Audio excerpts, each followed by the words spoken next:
హరే కృష్ణ కృష్ణ కృష్ణ హరే హరే హరే రామ్ రామ్ రామ్ హరే హరే. కర్మ అంటే ఏమిటి? మన ఆలోచనలు, మన మాటలు, మన చేతలన్నీ కర్మలే. మనం చేసే ప్రతి చర్యలు ఒక ఫలితం ఉంటుంది. మంచి చేస్తే మంచి ఫలితం, చెడు చేస్తే చెడు ఫలితం. కానీ గీతలో శ్రీకృష్ణుడు ఒక గొప్ప సత్యాన్ని చెబుతాడు. కర్మణ్యేవాధికారస్తే మా ఫలేషు కదాచన మా కర్మ ఫలహేతుర్వ మాతే సంగోస్తు కర్మని. అంటే కర్మ చెయ్యి, హక్కు మాత్రమే ఉంది కర్మ చేసేది, కానీ ఫలితంపై హక్కు లేదు. ఈ శ్లోకం అర్థం ఏమిటంటే మన బాధ్యతలను పూర్తిగా మనసుతో చేయాలి, కానీ ఫలితం ఎలా వస్తుందో దాని గురించి ఆందోళన చెందకూడదు. నిష్కామ కర్మ, ఫలాపేక్ష లేకుండా పని చేయడం భగవద్గీతలో చెప్పిన ముఖ్యమైన సిద్ధాంతం. నిష్కామ కర్మ అంటే కర్మ చెయ్యి, ఫలితం గురించి ఆశించు. దీనే నిష్కామ కర్మ అని అంటారు. కర్తవ్యాన్ని చెయ్యడం, ఫలాపేక్ష లేకుండా, స్వార్థం లేకుండా చెయ్యడం, ఫలితం కోసం మాత్రమే పని చేయకపోవడం, దైవ భావముతో చేయడం అని అర్థం. హరే కృష్ణ. ఉదాహరణకు, ఒక రైతు విత్తనం వేస్తాడు, నీళ్లు పోస్తాడు, శ్రమిస్తాడు. కానీ వర్షం పడుతుందా లేదా అనేది అతని చేతిలో ఉండదు. అతని పని శ్రమ చేయడం మాత్రమే. అలాగే మన జీవితంలో కూడా మనము విద్యార్థి అయితే చదవాలి, మార్కుల భయంతో కాదు, జ్ఞానం కోసం. ఉద్యోగి నిజాయితీగా పని చేయాలి, కేవలం ప్రమోషన్ కోసం కాదు. సేవ చేయాలి, ప్రశంసల కోసం కాదు. హరే కృష్ణ. ఎందుకు కర్మ చేయాలి అంటే, కొంతమంది ఇలా అనుకుంటారు, ఫలితం మన చేతిలో లేకపోతే పని ఎందుకు చెయ్యాలి అని. దీనికి సమాధానంగా మన భగవద్గీతలో పని చెయ్యకుండా జీవితం సాగదు. శ్రీకృష్ణుడు చెబుతాడు, ప్రతి మనిషిలోని ఏదో ఒక పని చేయించేలా రూపొందించింది. కాబట్టి పని నుంచి పారిపోవడం కాదు, పనిని పవిత్రంగా మార్చుకోవాలి. కర్మ మరియు ధర్మం,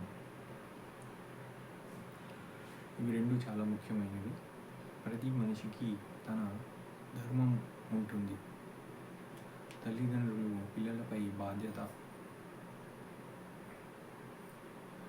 గురువుకు విద్య బోధించే బాధ్యత, మరియు విద్యార్థికి నేర్చుకునే బాధ్యత,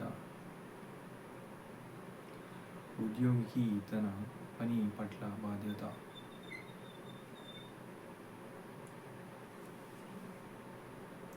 ధర్మానికి అనుగుణంగా చేసిన పని కర్మయోగం అవుతుంది. అర్జునుడు ఒక గొప్ప యోధుడు. అతని ధర్మయుద్ధం చేయడం. అందుకే శ్రీకృష్ణుడు యుద్ధం చెయ్యమని చెప్పాడు. కర్మ బంధనం ఎలా వస్తుంది? దీనికి సమాధానం, మనిషి ఎక్కువగా బాధపడేది ఫలితాల వల్లే. నేను ఇది చేశాను, నాకు ఇది కావాలి, నన్ను అందరూ మెచ్చుకోవాలి, నేను గెలవాలి అని ఈ ఆశలు బంధనంగా మారుతాయి. కానీ ఇలా ఆలోచిస్తే మనసుకు ప్రశాంతి వస్తుంది. నేను నా కర్తవ్యాన్ని చేశాను, ఫలితం దైవం నిర్ణయం అని భావించాలి. కర్మ యోగి లక్షణాలు ఎలా ఉంటాయంటే, భగవద్గీత ప్రకారం కర్మయోగి ఇలా ఉంటాడు. హరే కృష్ణ. పనిని ప్రేమతో చేస్తాడు. విజయాల్లో అహంకారం చూపడు. మరియు అపజయంలో నిరాశ చెందడు. ఇతరులకు సహాయం చేస్తాడు. మనస్సును స్థిరంగా ఉంచుకుంటాడు. ధర్మాన్ని అనుసరిస్తాడు. ఇలాంటి వ్యక్తి జీవితంలో ప్రశాంతత పొందుతాడు. ఆధునిక జీవితంలో కర్మయోగం ఈ రోజుల్లో చాలామంది ఒత్తిడి, భయం, పోలికలతో జీవిస్తున్నారు. భగవద్గీత చెప్పేది నీ పని నువ్వు చెయ్యి, ఇతరులతో పోల్చుకోకు, ప్రతిరోజు మెరుగుపడు, ప్రతిరోజు మనం ఇంప్రూవ్ చేసుకునేలాగా పని చేయాలి. ఫలితం ఆలస్యమైన నిరాశ చెందకూడదు. ప్రయత్నం ఆపకు.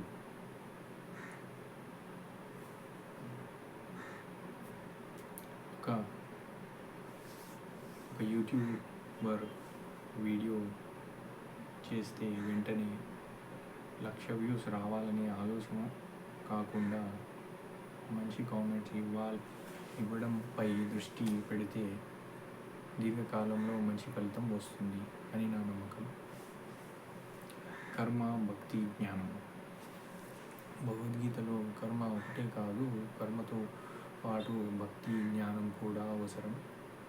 జ్ఞానం దిశ చూపుతుంది, కర్మ ప్రయాణం చేస్తుంది, భక్తి మనకు బలం ఇస్తుంది. హరే కృష్ణ. ఈ మూడు కలిస్తే జీవితం సమతుల్యం అవుతుంది.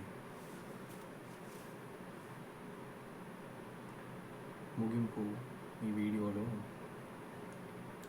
చెప్పేది ఏమిటనగా, భగవద్గీతలో కర్మబోధన మనకు ఒక గొప్ప జీవన సూత్రాన్ని నేర్పిస్తుంది.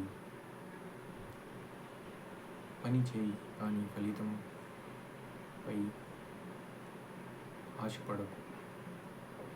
ధర్మాన్ని అనుసరించు, కానీ అహంకారం వద్దు. ప్రయత్నం కొనసాగించు, విజయం సమయానికి వస్తుంది. శ్రీకృష్ణుడి సందేశం ఈరోజు కూడా ప్రతి మనిషికి వివరిస్తుంది. కర్మయోగం అనేది కేవలం ఆధ్యాత్మిక సిద్ధాంతం కాదు, ప్రతి రోజు జీవితాన్ని ప్రశాంతంగా, అర్థవంతంగా జీవించే మార్గం. నీ కర్తవ్యాన్ని నిజాయితీగా చేయి, ఫలితాన్ని భగవంతునికి అర్పించు. జై శ్రీకృష్ణ. హరి కృష్ణ. జై శ్రీకృష్ణ. ఈ వీడియో మీకు నచ్చినట్లయితే మా యూట్యూబ్ ఛానల్ని సబ్స్క్రైబ్ చేయండి, షేర్ చేయండి, లైక్ చేయండి.